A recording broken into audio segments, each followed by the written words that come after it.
कैसे हम मन और हृदय के बीच संतुलन बनाए रखें। कैसे हम अनेक विकल्पों से सही विकल्प चुनें। इन प्रश्नों का सामना हम सब करते हैं। कई बार ऐसा होता है कि हमारे सामने जो विकल्प है उससे हमें फायदा तो होगा, पर वो हमें सही नहीं लगता। कैसे पहचानें कि कौन सी आवाज मन से आ रही है और कौन सी आवाज हृदय से।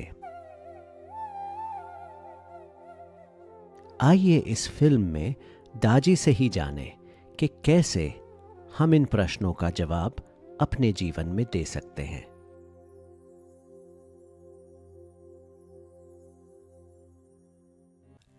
अपने दिल की अंतः प्रेरणा का अनुसरण करें। यह सिर्फ एक पंपिंग स्टेशन नहीं है, बल्कि यह भावनाओं के जरिए हमें राह दिखाता है। भावनाएं बनाम विचार, मन बनाम दिल। एक तरफ मानसिक सजगता, दूसरी ओर भावनाओं के साथ सजगता। तार्किक रूप से हम सभी सक्षम होते हैं, हृदय से भी हम सभी सक्षम हैं।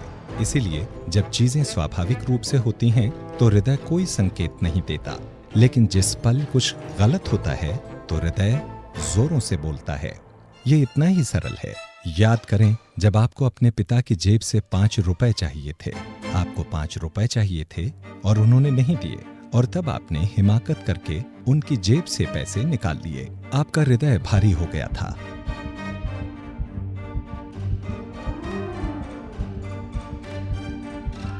जब कभी भी आप कुछ असंगत या गलत करने वाले होते हैं, आपका हृदय भारी हो जाएगा, जोरों से धड़केगा। इसकी एक बड़ी मनोवैज्ञानिक प्रतिक्रिया होती है।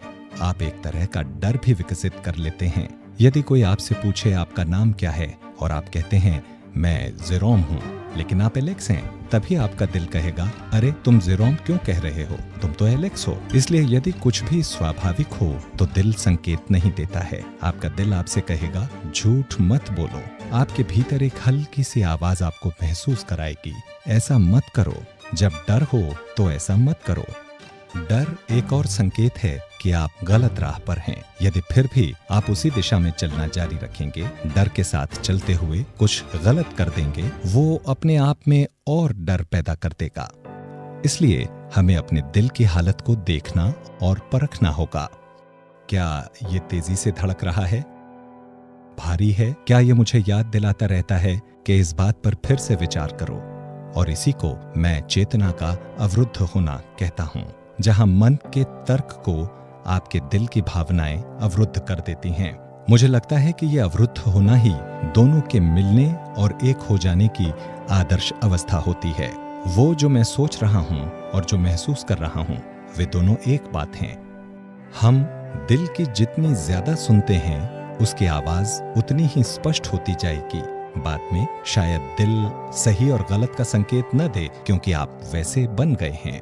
आप विवेक के आदर्श रूप बन गए हैं, जहां आपको दिल या दिमाग के संकेतों के बारे में चिंता नहीं करनी पड़ती। मेरे विचार से यही क्रम विकास होता है, चेतना का विकास। लेकिन सुंदरता तब होगी जब दिमाग भी दिल से सहमत होगा, इसे समझ सकें, तर्क और भावनाओं के समागम की भव्यता को सराह सकें। ऐसा ध्यान की वजह से ही होगा।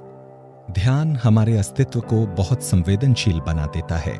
हमारी चेतना को इतना संवेदनशील बना देता है कि ये हमारी सोच को परिष्कृत करता है, ये हमारी बुद्धि को परिष्कृत करता है, ये मेरे अस्तित्व को निखारता है, और ये इस प्रक्रिया में मुझे बहुत ही समझदार बना देता है।